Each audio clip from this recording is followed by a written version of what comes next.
نجح الرئيس التنفيذي لهيئة الإذاعة والتلفزيون داود الشرياني بعد 3 أيام من توليه منصبه الجديد في التوقيع مع الفنان المصري الشهير عادل إمام لعرض مسلسله المقبل عوالم خفية، ليعرض حصريا على مستوى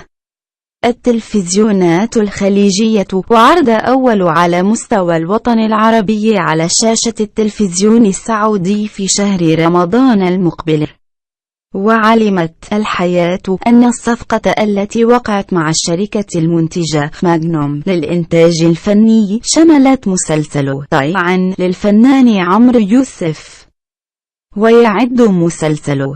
المخفية الأول للفنان عادل إمام من دون مشاركة رفيق دربه السيناريست يوسف معاطي، الذي كتب الأعمال التلفزيونية الستة للنجم الكوميدي، وهي فرقة ناجي عطلة، واو، أستاذ ورئيس قسم، واو، العراف، واو، صاحب السعادة، واو، مأمون وشركاؤه، واو، عفاريت عضلي علام، قبل أن يقرر إمام التخلي عنه في إطار البحث عن دماء جديدة لضخها في مسلسلاته، في حين يعكف الفنان عمرو يوسف بطل مسلسل طيعا على التجهيزات اللازمة والأخيرة لانطلاق التصوير الأسبوع المقبل مع المنتج رامي عادل إمام والمخرج عامر سلامة. وكان مسلسل طايع واجه سلسلة من الاعتذارات، أشهرها اعتذار الفنانة غادة عادل إثر خلاف على الأجر المادي الخاص بها، الذي اعتبرته الشركة المنتجة مبالغة منها، إذ طلبت نحو 11 مليون جنيه مصريا.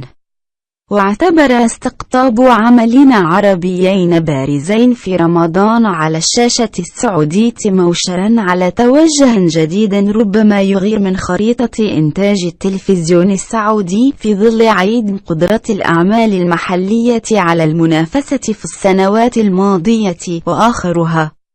سيناب شاف، الذي كان المسلسل الوحيد المنتج من هيئة الإذاعة والتلفزيون السعودية. إذا أعجبك الفيديو لا تنسى الإعجاب والتعليق، ولكي يصلك كل جديد اشترك الآن.